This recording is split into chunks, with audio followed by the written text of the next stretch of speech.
Let me get to that question of how you persuade the public. We've talked a lot about internal politics. Can you get the votes for the rainy day fund? Is the temperament of the legislature going to be open to the idea of a fee or a tax? But let's talk about the external politics. I think of this as a not in my front yard problem. Ross Ramsey, my colleague, describes it as the Battle of St. Augustine. The reality is that, and I think his is better than mine, the reality is that however you slice this, the public has to be persuaded that there's a problem. And again, if you live in Groesbeck, you might turn on the tap and nothing comes out, and the problem is very real for you. But if you live in even some of the big cities that have been in peril over the years, they're still turning on the tap, water's coming out. So how do you get people to get around to the idea that the problem is of a significant enough magnitude that they should do this? And even when you convince them of that, you tell them, okay, the problem's this big, but there are water restrictions. Well, they bristle.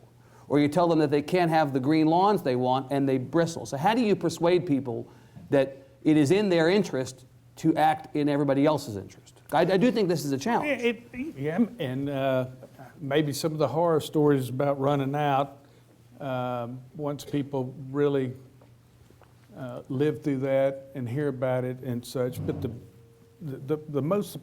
one of the most important things that we're going to have to do is as us individually, as us citizens of Texas, but we're going to have local leadership step up. A lot of the problem that we have in Texas is local leadership doesn't step up and make these hard decisions when they need to. The state of Texas doesn't go in there and tell you, you're going to go build this, you're going to go do this infrastructure. That's the local entities.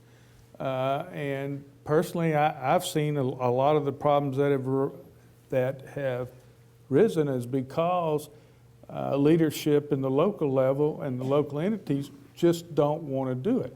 Now, the other side of that is, does the Groesbeck or whoever or Jefferson County have the right not to do it? Well, yeah, they do. We can't make them do it.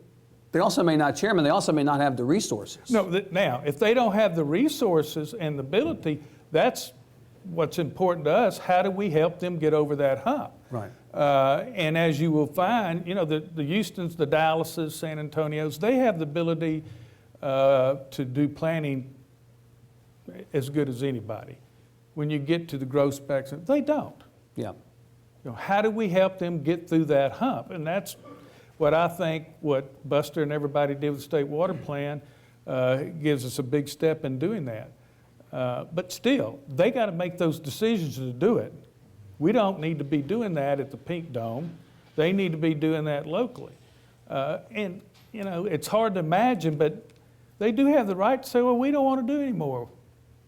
And then, we don't want any more growth. And then they own the consequences of inaction. That's right. Yeah, that's right. And you're seeing that in some places in Texas. On the local level, one of the things we hear about, Andy Sansom down at Texas State at the Meadows Center is a big, talks about this quite a bit, is that one of the problems offline from not enough rain is that we have such bad infrastructure in a lot of communities, leaky pipes and leaky storage facilities, that not only do we not have enough water now, but we're losing too much of the water we do have because we haven't invested adequately in a lot of this very outmoded infrastructure. Now, that's something that can occur at the local level, but it's not cheap. No, and often it's a binary choice for those local communities in the same way that is a choice at the state level. You can have this but not that. That's right, and that's going to, you know, they're going to have to address it. Remember, this is infrastructure. This is infrastructure that has a lifetime, 50 years, 100 years, whatever it is. Yeah. In my area, city of Port Arthur has pretty good loss factor. They're now